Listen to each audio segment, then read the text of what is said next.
दोस्तों, क्या आप जानते हैं आज हम एक ऐसे महान अभिनेता की बात करने वाले जिन्होंने हिंदी सिनेमा में सुनहरे अक्षरों से अपनी कामयाबी की इबारत लिख डाली, जो एक आइकॉन, डायलॉग राइटर, एक शानदार अभिनेता और एक बेमिसाल थिएटर आर्टिस्ट थे, जिन्होंने फिल्मों में कभी शातिर विलेन का किरदार निभाकर सबको डराया, तो कभी लोट-पोट कर देने वाली कॉमेडी से दर्शकों को खूब हंसाया, तो कभी इतने इमोशनल किरदार निभाए कि दर्शकों की आंखों से आंसू बहने लगे। लेकिन क्या आप जानते हैं, 250 से ज्यादा फिल्मों में शानदार डायलॉग लिखने वाले इस अभिनेता पर कुछ फिल्मों में दोहरा और अश्लीलता फैलाने के भी आरोप लगे। और क्या आप यकीन करेंगे कि महज 4 साल की उम्र में इनके अब्बू अम्मी का तलाक हो गया था और फिर इनके सौतेले पिता ने अगले 20 साल तक इनके साथ वो जाति और क्रूरता दिखाई जो सुनकर किसी की भी रूह कांप जाएगी। तो मस्जिद की सीढ़ियों और कब्रिस्तान के सन्नाटे में अपना बचपन बिताने वाले इस शख्स ने मुफलिसी के फर्श से सफलता के अर्श तक का सफर तय किया। तो बताएंगे सब कुछ, आप बने रहे हमारे साथ वीडियो के अंत तक। तो आज हम बात कर रहे हैं मल्टी टैलेंटेड, जाने माने actor, dialogue writer, film producer और डायरेक्टर कादर खान सर की। तो कादर खान का जन्म 22 अक्टूबर 1937 को अफगानिस्तान काबुल में हुआ। इनके पिता का नाम अब्दुल रहमान खान और माँ का इकबाल बेगम था। ये अपनी माँ की चौथी संतान थे और इनसे पहले पिछले 3 बच्चों की डेथ हो चुकी थी, जिसके चलते कादर खान की माँ के मन में ये डर बैठ गया था कि ये जगह ठीक नहीं है। फिर कादर खान की माँ ने उनके पिता से कहा कि अब अफगानिस्तान को छोड़कर कहीं और रहते हैं। तब कादर खान के अम्मी अब्बू अफगानिस्तान को छोड़कर मुंबई आ गए। लेकिन यहाँ भी बसना इतना आसान नहीं था, क्योंकि परिवार के पास इतने पैसे नहीं थे। तो ऐसे में मुंबई की बेहद गंदी माने जाने वाली माडीपुरा इलाके में इन लोगों ने एक कमरे का एक घर लेकर वहाँ रहना शुरू कर दिया। लेकिन नई जगह में काम पाना इतना आसान नहीं था। वैसे तो कादर के पिता पढ़े लिखे इंसान थे, इसलिए उन्हें मस्जिद में भाषा सिखाने का काम मिल गया। लेकिन इनसे महीने के इन्हें 5 या 6 रुपए ही मिला करते थे, जो कि परिवार का खर्च चलाने के लिए काफी नहीं था। तो इसी वजह से पति पत्नी में रोज झगड़े होने लगे और आखिरकार दोनों का तलाक हो गया। तब कादर खान लगभग 4 साल के रहे होंगे।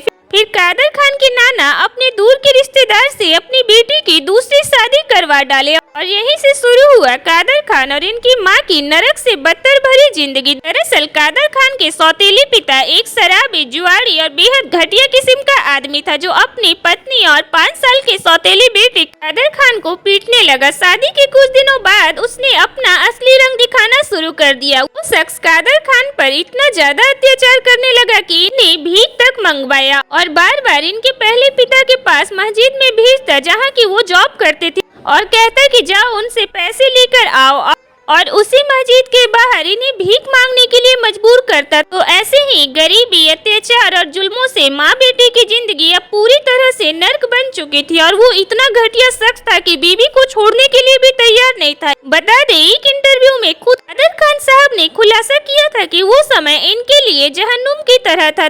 तो जब कादर खान लगभग 8 या 9 साल के होंगे, तब इनकी माँ इन्हें सजदे के लिए रोजाना मस्जिद भेजने लगी। लेकिन कादर मस्जिद न जाकर कई बार पास के ही एक कब्रिस्तान में चले जाते और वहाँ बैठकर ऊपर वाले से घंटों बातें किया करते, या अल्लाह को कभी अपनी मुसीबतों के बारे में बताते, तो कभी रोते और कभी जोर जोर से चिल्लाते और फरियाद किया करते। और शायद एक दिन ऊपर वाले ने इनके फरियाद सुन ली। हुआ यूं कि रोज की तरह एक दिन कादर खान वहाँ चिल्ला रहे थे, तभी इनकी आवाज वहाँ से गुजर रहे एक थिएटर आर्टिस्ट अशरफ खान को सुनाई दी। वो इतने छोटे बच्चे की इतनी दमदार और बेबाक बातें सुनकर भौचक्के रह गए। फिर अशरफ खान कादर की माँ से मिले और उन्हें समझाकर 1 महीने की ट्रेनिंग देकर एक नाटक में कादर खान को काम दिया और यहीं से शुरू हुआ कादर खान के अभिनय जीवन का सुनहरा सफर। फिर इन्हें फिल्म जवानी दीवानी में काम मिला। तो अब कादर खान की गरीबी से उन्हें थोड़ी निजात मिली, लेकिन सौतेले पिता के जुल्मों से नहीं। जब ये 24 साल के थे, तब एक दिन इनके सौतेले पिता ने इन्हें इस कदर पीटा और गालियां दी कि अत्याचार की सारी सीमाएं तोड़ दी। अब आखिरकार कादर खान अपना घर छोड़कर हॉस्टल में रहने लगे और अपनी माँ से चोरी छिपे मिला करते। फिर कादर खान एक नाटक में काम कर रहे थे जो कि पहले से ही थिएटर का मशहूर हो चुका था और इनका प्ले जो कि दिलीप कुमार साहब ने भी देखा था और फिर दिलीप साहब ने इन्हें अपनी फिल्म राग और सगीना के लिए साइन कर लिया और फिर धीरे धीरे इन्हें फिल्मों में राइटर के तौर पर काम मिलना शुरू हो गया। इसके बाद इन्होंने उस दौर के लगभग सभी बड़े स्टार के साथ डायलॉग लिखे जिसमें ज्यादातर सुपरहिट साबित हुए। आपको बता दें कि अमिताभ बच्चन की फिल्मों में शराबी, कूली, लावारिस, मुकद्दर का सिकंदर और अमर अकबर एंथनी के सभी डायलॉग कादर खान साहब ने ही लिखा था। फिर कादर खान ने एज ए एक्टर भी फिल्मों में काम किया जो थी नसीब, सत्ते पे सत्ता, मवाली, जानी दुश्मन, सिंदूर, खुदगर्ज और औलाद जैसी फिल्में शामिल है।